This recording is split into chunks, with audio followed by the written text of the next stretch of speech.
ৰাষ্ট্ৰীয় বিকলাংগ পাৰ্টিৰ ধুবুৰী জিলা কমিটি গঠন। ধুবুৰী জিলাৰ বিলাসীপাৰা পুৰণি বজাৰ বামুণপাৰা গাঁও প্ৰাংগণত ৰাষ্ট্ৰীয় বিকলাংগ পাৰ্টিৰ এখন সভা অনুষ্ঠিত হয়। সভাৰ সভাপতিত্ব কৰে ৰাষ্ট্ৰীয় বিকলাংগ পাৰ্টিৰ ধুবুৰী জিলা কৰ্মী ফৰিজুদ্দিন আহমেদে। সভাৰ উদ্দেশ্য ব্যাখ্যা কৰে ৰাষ্ট্ৰীয় বিকলাংগ পাৰ্টিৰ কৰ্মী কুৰাণ আলী চাহাবে।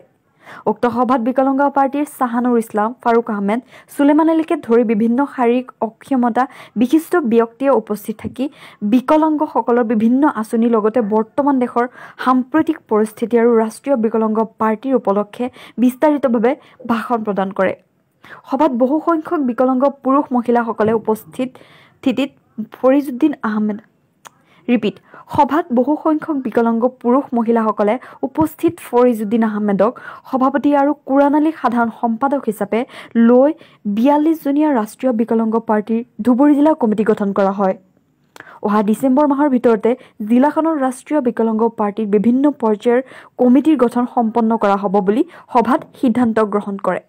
উল্লেখ্য যে অহা ২০২১ অসম বিধানসভাৰ নিৰ্বাচনত ৰাষ্ট্ৰীয় বিকলাংগ পাৰ্টিয়ে বাক্সা, বঙাইগাঁও, গোৱালপাৰা জিলাৰ লগতে ধুবুৰী জিলাতো জোৰদাৰ নিৰ্বাচনী প্ৰচাৰ চলাই যাবলৈ ইতিমধ্যে সদৌ অসম ৰাষ্ট্ৰীয় বিকলাংগ পাৰ্টিৰ নিৰ্দেশ জাৰি কৰিছে।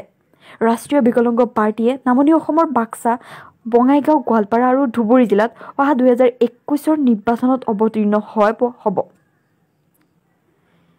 বিলাসীপাৰাৰ পৰা ফৰিজুদ্দিন আহমেদৰ প্ৰতিবেদন, MKPTV লাইভ। ফরিজুদ্দিন আহমেদ রাষ্ট্রীয় বিকলাঙ্গ পার্টি ধুবুরী জেলার সভাপতি হয়।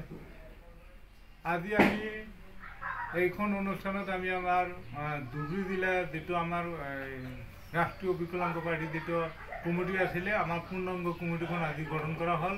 আমার বিভিন্ন ঠাইৰ পৰা আমাৰ হ্যান্ডিক্যাপ মানুহবিলাক আহিছিলে।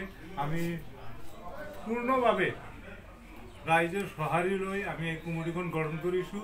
অনাগত দিনত আমি এই ৰাষ্ট্ৰীয় বিকলাংগ পাৰ্টিলৈ আমি অহা ২০২১ নিৰ্বাচনত আমি অৱতীৰ্ণ হ'ম। আমি ধুবুৰী জিলা প্ৰতিটো সমষ্টিতে আমি বিকলাংগ পাৰ্টিৰ কেণ্ডিডেট প্ৰক্ষেপ কৰিম।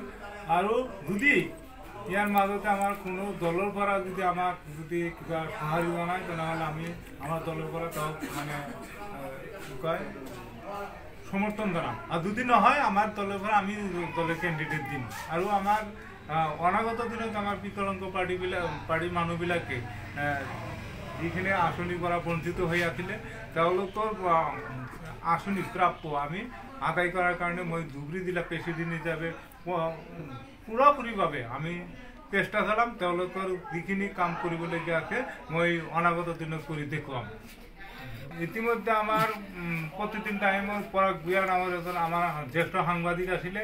তেওঁক ইতিমধ্যে দুষ্কৃতিকাৰীয়ে গাড়ীৰে তেওঁক হত্যা কৰিছে।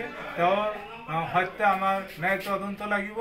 আৰু তেওঁৰ হত্যা তদন্ত নহ'লে আমি আমাৰ বিকলাংগ পাৰ্টিৰ পৰা আমি তীব্ৰ আন্দোলন কৰিবলৈ বাধ্য হ'ম। আৰু চৰকাৰক আমি ধিক্কাৰ জনাইছোঁ। এতিয়া সাংবাদিকৰ ওপৰত যি অত্যাচাৰ অভিযান চলাই আছে ইয়ালৈ আমাৰ অসমৰ মুখ্যমন্ত্ৰী সিহঁতে এতিয়া গৃহ বিভাগৰ দায়িত্বত আছে। তেওঁ দায়িত্ব থকা সত্ত্বেও তেওঁ ব্যৰ্থ হৈছে। তেওঁ কোনো প্ৰশাসনিক ব্যৱস্থা তেওঁলোকে এতিয়ালৈকে কৰা নাই। তেওঁ সম্পূৰ্ণ সাম্প্ৰদায়িক হিচাপে কাম কৰি আছে। তেওঁ অকল ৰাজনৈতিক স্বাৰ্থ হিচাপে কাম কৰি আছে। আমাৰ মানুহবিলাকে সাংবাদিকৰ নিৰাপত্তা হৈছে, সাধাৰণ মানুহৰো নিৰাপত্তাহীনতা হৈছে। তাৰ কাৰণে আমি চৰকাৰক ধিক্কাৰ জনাইছোঁ যাতে এইবিলাক বন্ধ কৰে আৰু ৰাইজৰ কাৰণে সিহঁতে পুৰাপুৰিভাৱে চেষ্টা কৰিব লাগে। তেওঁলোকে দাবীবিলাক মানি ল'ব লাগিব। আৰু আমাৰ পৰাগ ভূঞাৰ তেওঁ পৰিয়ালৰ কাৰণে এটা চাকৰি দিব লাগিব। আৰু তেওঁৰ ক্ষতিপূৰণ ১০ লাখ টকা ক্ষতিপূৰণৰ দাবী জনাইছোঁ আমি ৰাষ্ট্ৰীয় বিকলাংগ পাৰ্টিৰ।